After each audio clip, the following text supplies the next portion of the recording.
شاہ زیب خان زادہ صاحب نے ابھی جو خاور صاحب کا انٹرویو کیا، شاہ زیب بہت محنتی ہیں اور بہت اچھا کام کرتے ہیں. وہ مجھے لگا کہ کیوں نہیں کرنا چاہیے تھا، منع کر دینا چاہیے تھا. کیونکہ اس میں آپ کسی شخص کی ذاتی زندگی، اگر بات پالیٹکس کی ہو رہی ہوتی، کارکردگی کی ہو رہی ہوتی تو ٹھیک تھا. ایک خاتون جس سے آپ 6 سال پہلے الگ ہو گئے تھے، جو بھی سرکمسٹانسز رہے ہوں، ان کی آپ پہلے تعریفیں کرتے رہے. اگر آپ کو یاد ہو، مجھے یاد ہے خاور صاحب کا ہم نے انٹرویو بھی کیا. یہ آپ کی باتیں ساری درست ہیں. ان کو اگر اخلاقی معیار پہ اگر آپ نے کہیں پہ اس کو میئر کر، بالکل. کیا ایک بطور اینکر، بطور صحافی، کیا خاور ملکہ کا انٹرویو نیوز سینس نہیں رکھتا؟ کیا اس دن کا سب سے بڑا انٹرویو وہ نہیں تھا جسے پورا پاکستان نہیں دیکھ رہا تھا؟ پورا پاکستان دیکھ رہا ہوتا ہے، لیکن پورا پاکستان جو ہے وہ انٹرٹینمنٹ پوائنٹ آف ویو سے دیکھ رہا ہوتا ہے. کہیں نہ کہیں ہمیں لوگوں کی ذاتی زندگی میں جھانکنے کا بہت زیادہ شوق ہے. سابق وزیر اعظم سے ریلیٹڈ بات ہے، اس وقت کا مقبول ترین رہنما ہے. ذاتی زندگی ہے، آپ کہتے ہیں کہ اس میں فرق رکھنا چاہیے. یہاں پہ فرا میں نے دیکھے ہیں حضور، میں نے یہاں پہ دیکھی عائشہ عاد ملک ایک کریکٹر ہوتی تھی.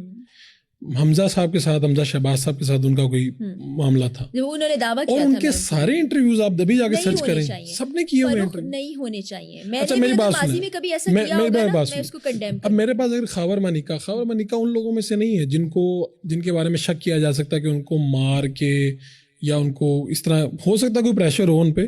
لیکن شاہ زیب خان زادہ نے جس طرح سے سوال پوچھے ہیں، کیونکہ اگر میں نے اس انٹرویو کو دیکھے بغیر رائے قائم نہیں کی، وہ تو پورے جس طرح ایک صحافی کو سوال پوچھنے چاہیے، یعنی ان کو پوچھنے پہلے آپ یہ کہتے تھے، اب آپ یہ کہہ رہے ہیں. میں نے پورا انٹرویو نہیں دیکھا، مجھے سوالات پر بھی اعتراض نہیں ہے. میرا اعتراض صرف ٹاپک کے اوپر ہے. یہ بہت غیر اخلاقی چیز ہے. جب ایک چیز عدالت میں چلی جائے، آپ کیسے اس کو رپورٹ نہیں کر سکتے؟ مثال کے طور پہ عدالت میں بعد میں گئی ہے، چلیں عدالت میں بعد میں ایک شخص ہے لے کے جا رہا ہے، میرے پاس خبر آتی ہے آج کہ جی آصف زرداری صاحب نے کوئی شادی کر لی ہے. نہیں ہے تو ذاتی زندگی ان کی، بالکل ایسا ہی ہے. کیا مجھے یہ خبر نہیں بریک کرنی چاہیے؟ خبر بریک کرنے میں اور اس پر الزامات لگانے میں بہت فرق ہے.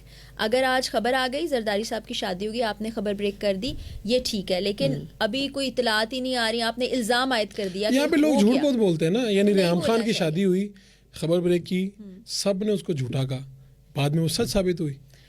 کس طرح کی کتنی خبریں میں آپ کو بتاؤں. یعنی یہاں پر تو سیاسی لیڈر بھی تو جھوٹ بولتے ہیں نا. جھوٹ کوئی بھی بولے وہ غلط ہے. اور اگر میں ایک جھوٹ آپ بول رہے ہیں اور اس کے مقابلے میں میں بھی جھوٹ بولوں تو ہم دونوں ہی غلط ہیں. آپ کہہ رہے ہیں ذاتی زندگی سے متعلق انٹرویو ہونے نہیں چاہیے. نہیں ہو ذاتی زندگی کو پالیٹکس سے تو پھر ہمیں 25-30 منٹ نکالنے پڑیں گے. وہ ہم تو دیکھیں، ہم کوئی سیاسی ٹاک شو نہیں کر رہے، ہم تو اپنی یہ ذاتی گفتگو میں خود کر رہی ہوں. یہ ہماری دونوں کی ایک آراء ہے، اس کے اوپر آپ کا زیادہ تجربہ ہے.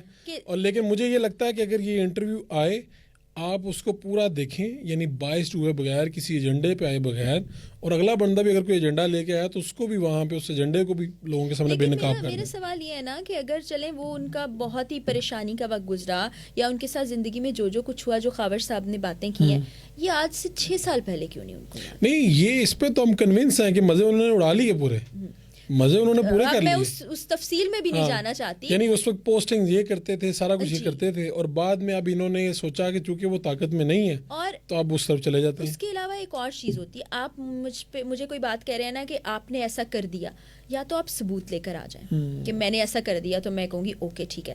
لیکن جب آپ بہتان باندھ رہے ہیں یا الزام لگا رہے ہیں کسی کی بھی ذات پہ، یہ میں صرف ایک ذات کی بات نہیں کر رہی، تو پھر اس کا جواب دہ آپ کو اللہ تعالیٰ کو بھی ہونا پڑے گا، اور آپ کو پتہ ہے اس کی سزا کتنی سخت ہے. بالکل ٹھیک.